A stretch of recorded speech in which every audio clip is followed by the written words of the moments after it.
Salam, salam outsider, le débrief commence maintenant.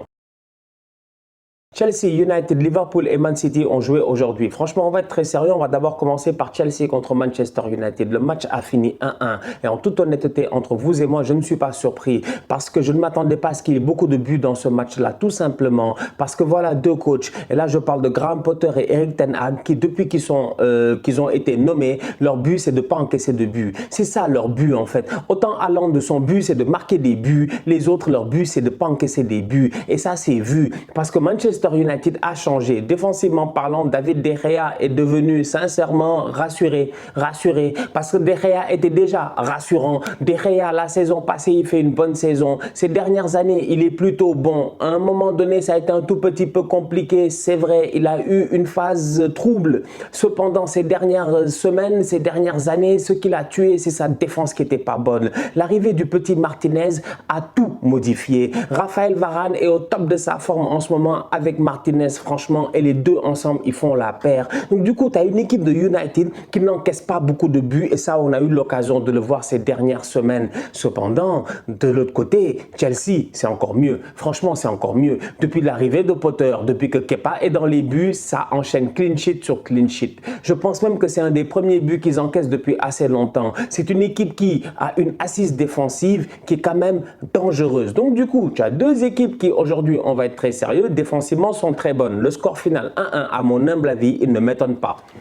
Que le premier but rentre à la 87e minute sur une faute de McTominay. D'ailleurs, on va en parler. McTominay. Où veux-tu aller avec McTominay? Ils vont me dire, ouais, non, en début de saison, il était très fort, c'était lui, Eriksen et tout ça, etc. Mais Scott McTominay, franchement, il n'a pas le droit de faire la faute qu'il a fait aujourd'hui. Sincèrement, il a attrapé le joueur, ça ne sert absolument à rien. Si tu regardes bien, là où le ballon va tomber, dans la zone là, normalement, il y a Casemiro qui est là-bas, qui gère. Donc McTominay, on lui a demandé tout simplement de gêner, d'accompagner, mais pas d'attraper. Malheureusement, il attrape, l'arbitre siffle le penalty. Mais mis à part ça, si tu regardes bien ce match-là, j'ai envie de dire que chacune des deux équipes a eu ses temps forts et ses temps faibles. Manchester United aurait dû en première mi-temps peut-être marquer 2 buts si Rashford se gère. C'est là où tu as envie de parler peut-être de Cristiano Ronaldo. Parce que Cristiano Ronaldo, c'est important de ne pas, je dis bien, l'enlever dans le contexte qui t'amène dans le match Chelsea-Manchester United. Ronaldo, la dernière fois face à Tottenham, il a pris ses clics et ses claques. Il a dit à son coach, je ne rentre pas, et il est rentré chez lui. Depuis lors, il a été suspendu. Aujourd'hui, tu regardes le match Manchester United contre Chelsea et force est de constater franchement que United se crée des occasions. Mais malheureusement, en termes de finition, c'est faible. C'est faible. Rashford doit claquer un but normalement, il bute sur Kepa. Anthony doit claquer un but normalement, il n'a pas de pied droit. Qui d'autre? Franchement, Sancho, c'est le master tocard. Alors là, lui, Sancho est très nul. Sancho, je l'avais oublié. Ça, c'est les boys, on oublie. On ne peut pas être là à attaquer des Asensio et ne pas attaquer Jadon Sancho. C'est un tocard de première catégorie. Il est là sur le terrain. Il ne fait absolument rien. Il ne perfore pas. Il ne dribble pas. Il ne crée pas de différence. Donc, du coup, franchement, on va être très sérieux. Aujourd'hui, au niveau de United, j'ai envie de dire que l'assise défensive est rassurante, comme d'habitude. Sur ce point-là, il n'y a pas grand-chose à dire. Au milieu de terrain, Casemiro, Eriksen, Bruno Fernandes, ça marche bien. Les gars ont le volume de jeu qu'il faut. Ils sont capables en plus de cela, de trouver les bons intervalles, mais il faudrait que devant les gars éclatent des buts. Donc sincèrement, aujourd'hui, j'ai envie de dire que pour moi, United peut avoir des regrets. Ils peuvent avoir des regrets. Au niveau de Chelsea, dès que Graham Potter a changé la potion, parce que je vous l'ai dit, Potter, tout son problème, c'est une question de potion. Je vous rappelle que dans ce match-là, Chelsea arrive. Première chose que je vois, c'est Kalidou Koulibaly n'est pas là. Je panique. Dans ma tête, je me dis, où est Koulibaly? On me dit que Koulibaly est blessé. Il n'y a pas de problème. Cependant, en défense, il va falloir à un moment donné que Potter, il arrête, je dis, de faire des mix qu'on ne comprend pas, de faire des potions qu'on n'arrive pas à boire. Je ne comprends pas sincèrement le positionnement de Cucurella dans cette défense à 3 là, vu qu'il passe son temps à se projeter. Il n'est pas en couverture de Thiago Silva, il n'est pas en couverture de Ben Chilwell, il n'est même pas, je dis bien, à côté des milieux de terrain. Donc je cherche à comprendre franchement quel est le positionnement de Cucurella. Donc du coup, tu te rends compte que tu as une équipe de Chelsea qui, en début de match, est en train de galérer au milieu de terrain parce que Manchester United, à cette assise-là, ils ont ce contrôle-là. Il les presse très très haut, ils arrivent à trouver des intervalles. Potter, rapidement, il a modifié la posture. Lui, il rigole pas. 30e minute de jeu, il a vu que c'était compliqué, il savait qu'il allait encaisser, il n'est pas fou, il est repassé à 4 derrière, il a fait rentrer Kovacic, il a densifié son milieu de terrain et à partir de ce moment-là, bah, tu te rends compte que Chelsea peut, je dis bien peut, poser le ballon, peut essayer de chercher des solutions. Et à la minute où Raphaël Varane sort sur blessure, tu te dis que Chelsea peut peut-être gagner ce match-là. En fait, c'est un match qui, franchement, comme je dis, il finit 0-0 parce que c'est deux bonnes défenses, mais ça aurait pu aller d'un côté comme de l'autre. Et voilà, franchement, ça finit 1-1. C'est logique et c'est bien pour les autres devant. C'est bien pour Arsenal, c'est bien pour City. Top performance de la part de Kepa Arrizabalaga. Encore une fois, Edouard Mendy, il est sur le banc, il est là, il est tranquille, il reste calme, ça c'est sûr et certain. Cependant, Kepa, en ce moment, il est très rassurant. Il est très très bon, il fait d'excellents arrêts. Et le but qu'il prend de la part de Casemiro, je suis d'accord avec pas mal de gens. C'est vrai que peut-être c'est une question de reach. Peut-être que c'est une question de reach, c'est-à-dire que c'est une question de détendu. Si Edouard Mendy est plus grand, donc tu te dis que comme il est plus grand, ben, il aurait eu la plus grande étendue et il serait allé chercher le ballon, il l'aurait claqué et tout. Et vu que Kepa il est petit, il n'arrive pas à claquer le ballon complètement. J'ai envie de vous dire que franchement, en toute honnêteté, ça marche pas comme ça. À mon humble avis, ça marche pas comme ça. Franchement, c'est vrai que peut-être que Kepa est victime ici de sa taille. Cependant, le positionnement de Kepa est très bon. En fait, c'est ça qui est important. C'est que quand Karim Benzema va nous claquer le but en Ligue des Champions l'année passée là sur Edouard Mendy, c'est pas ce genre de but bizarre là où tu te dis que Mendy peut aller le chercher. Franchement, toute honnêteté, tout est une question de positionnement, de réflexe, de lecture. Et à mon humble avis, Kepa aujourd'hui en termes de positionnement, de réflexe et de lecture, il est au top. Je le dis. Moi, ça me fait mal, il y a un côté de moi qui a mal parce que je suis sénégalais, je le dis, j'ai envie de voir Edouard Mendy titulaire sans aucun problème et tout. Mais d'un autre côté, il faut avouer les choses telles qu'elles sont. Le boy Kepa en ce moment, il est fort. La vérité est là, il est fort. Et aujourd'hui, il fait un très grand match. Et comme je dis, United en première mi-temps, ils peuvent mener 2-0. Et heureusement qu'il y a Kepa. Heureusement qu'il y a Kepa parce que Kepa, il a été au top. Raphaël Varane est sorti aujourd'hui sur blessure en larmes. J'espère que c'est pas trop grave. J'espère qu'il ne ratera pas la Coupe du Monde pour lui. Hier, Ajaccio au Paris Saint-Germain, j'ai pas eu l'occasion de débriefer le match, mais je l'ai vu. Léo Messi, les contrôles compliqués, les gars en train de planter leurs jambes dans le gazon là-bas, là.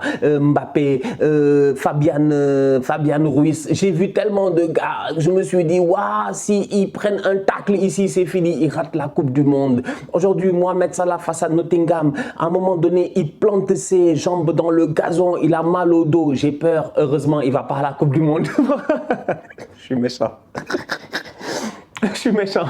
Non, mais franchement, on va être très très sérieux. Aujourd'hui, le calendrier est compliqué. On est arrivé à moins de 30 jours de la Coupe du Monde. Dans la tête de tous ces joueurs-là, ils ont envie de jouer le mondial. Raphaël Varane s'est blessé et si la blessure elle est grave, c'est une blessure qui est, ma foi, presque anodine et bête. Le crochet de Oba, il veut juste mettre le truc, il plante, c'est fini. On va voir ce que ça va donner, mais voilà. Liverpool, de leur côté, ils ont perdu aujourd'hui 1-0 face à Nottingham Forest. C'est pas sérieux. C'est pas sérieux. C'est tout ce que j'ai à dire, c'est pas sérieux. Franchement, c'est pas sérieux. Moi, Liverpool, je les comprends plus. Je ne les comprends plus et j'ai fini avec eux. Sincèrement, j'ai fini avec eux et j'ai envie de les revoir plus tard après la Coupe du Monde parce que pour le moment, ils me fatiguent. Leur inconsistante est décevante. Ils sont trop inconsistants. C'est quoi ça? La semaine passée, ils battent Manchester City. Tu te dis, c'est fini, ils vont enchaîner. C'est nulard là, ils vont perdre face à Nottingham Forest. Top performance de la part de Nottingham Forest. Top performance de la part de Cheikhou Kouyaté, franchement, au milieu de terrain. Il a été excellent aujourd'hui. Il a été excellent. C'est Cheikhou qui fait des débordements sur le côté de Trent Alexander-Arnold. C'est Cheikhou qui rentre, il fait des crochets dans la surface de réparation. Presque il va claquer son but. C'est Cheikhou qui fait des replis défensifs et des tacles défensifs, je dis bien, ma foi, extrêmement important. Sinon, il y a peut-être but, tapine de Liverpool. Bref, c'est un superbe Cheikhou Kouyaté. United qui aujourd'hui a fatigué cette équipe de Liverpool-là. C'est le collectif de Nottingham, Serge Aurier, c'est tous ces anciens-là. C'est un club d'anciens, c'est un club de rafistolage, franchement. Ils ont acheté 22 joueurs cet été, c'est du n'importe quoi. Je vous rappelle qu'un effectif de Première Ligue, c'est quoi? 24, 25, 26 joueurs peut-être. Ils ont acheté 22 joueurs. C'est un club qui vient de deuxième division. Ils ont viré tout le monde. Ils ont renvoyé tous les boys en prêt. Ils sont allés chercher que des nouveaux joueurs et ils n'avaient pas gagné depuis le 14 août. Nottingham n'a pas gagné depuis le 14 août. Nottingham est une équipe qui était sur une série de 9 matchs sans victoire. Et c'est Liverpool qui les a relancés. Franchement, moi, je ne sais plus quoi dire. Je ne sais plus quoi penser de cette équipe de Liverpool-là. Comme je dis, elle m'exaspère. C'est exaspérant. Darwin Nunez, il est blessé. Il est blessé pourquoi? Qui l'a blessé? La dernière fois, il a claqué un but. On s'attend à ce qu'il enchaîne. On dit il est blessé. Pourquoi? Faible, faible. C'est quand il a fait rentrer Alex Oxlade-Chamberlain pour égaliser que j'ai su que c'était cramé. Non, c'est aujourd'hui ce qui se passe à Liverpool, c'est la faute de Jürgen Klopp. C'est moi qui le dis. Parce que Klopp n'a pas le droit. Klopp n'a pas le droit de s'asseoir, de préparer sa saison et de faire le recrutement qu'il a fait. Sur le tableau, là, le tableau normal où tu as ton 11 de départ et qu'en bas de chaque joueur, tu as les doublures et que tu sais de quoi a l'air ton effectif, comment Klopp il s'est assis, il s'est dit, moi je vais aller en guerre cette année avec, avec certains joueurs. Franchement, je suis désolé. L'effectif est faible et l'infirmerie est remplie. Et même malgré ça, à mon humble avis, ils n'ont pas le droit de perdre face à Nottingham Forest. Tu peux avoir 25 000 blessés, tu n'as pas le droit de perdre face à Nottingham. Ce Liverpool-là n'a pas le droit, franchement. Donc voilà, le Liverpool a perdu 1-0 et c'est grave. Je ne sais plus quoi penser d'eux. Ils sont capables du meilleur comme du pire. Klopp nous avait dit lors de sa première conférence de presse il y a 6 ans, si je ne me trompe pas quand il est arrivé, « We have to change the mentality ». Nous devons changer la mentalité. « We have to go from doubters to believers ». Nous devons passer de gens qui doutent à des gens qui croient. Eh bien Liverpool, en ce moment, franchement, on va être très sérieux. Nous, en tout cas, on doute.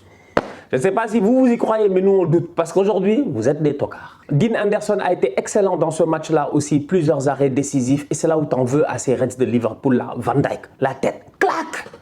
Je sais pas, il cherche Firmino. Van Dijk, le pied, clac. Je sais pas, il cherche la passe. En fait, on va voir lors de la prochaine rencontre. Manchester City de son côté a gagné 3-1 face à Brighton. City revient à 1 point d'Arsenal. City n'abandonne pas. Haaland a claqué un doublé. Que voulez-vous? Je vous l'ai dit ici. Je l'avais dit, avertissement ambulant. Je vous avais dit que cette saison, il y aura le but.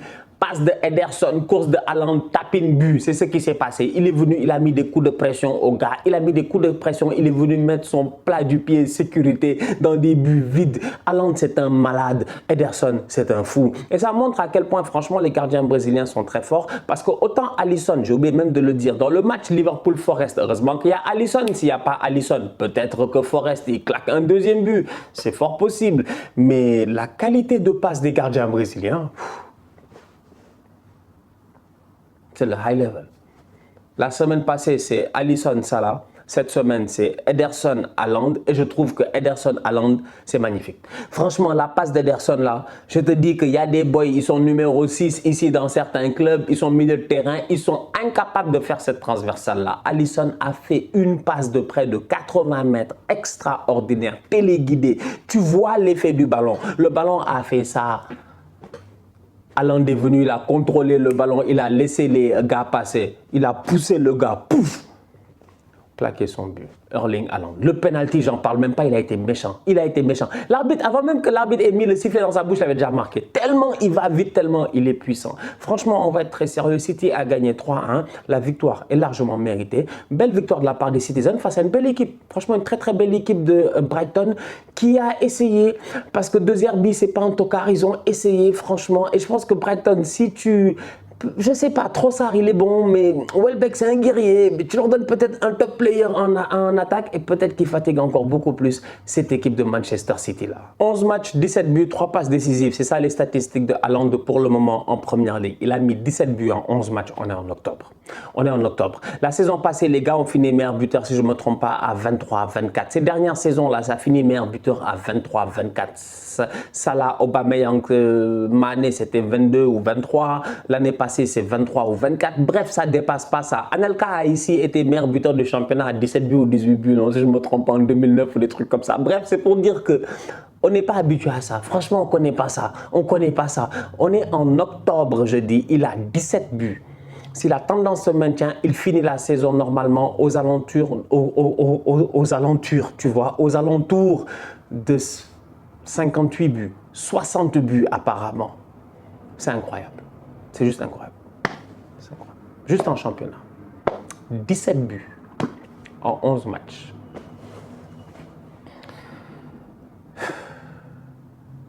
C'est incroyable. J'ai regardé tout à l'heure, il y a Jermaine Defoe qui parlait. Jermaine Defoe, il a mis 180 buts, 160 buts en première ligue. Il fait partie du top 10. Jermaine Defoe, il a dit que lui, quand il était joueur, dans sa tête, il se disait que bon, la saison a commencé. Si avant le Boxing Day, avant Noël, tu peux avoir 10 buts, c'est bon. Il dit, si tu as 10 buts avant Noël, tes problèmes sont réglés. Parce que d'habitude, après Noël, tu peux enchaîner 5, 6, 7, hop, vite fait, tu as 17 tranquille. Avec un peu de chance, tu tapes 20, c'est fini. Haaland, il a 17 buts. Je vous l'ai dit, il n'a qu'un seul but dans la vie, c'est marquer des buts. Voilà. En attendant le match des leaders, évidemment les leaders de la Première Ligue, Arsenal qui jouera demain face à Southampton et qui devra se gérer. La famille, on se capte très très bientôt pour un nouveau débrief. D'ici là, on continue à liker, on continue à partager. On s'abonne, on s'abonne, on s'abonne. On est ensemble, on reste en santé, c'est le plus important. Tous outsiders.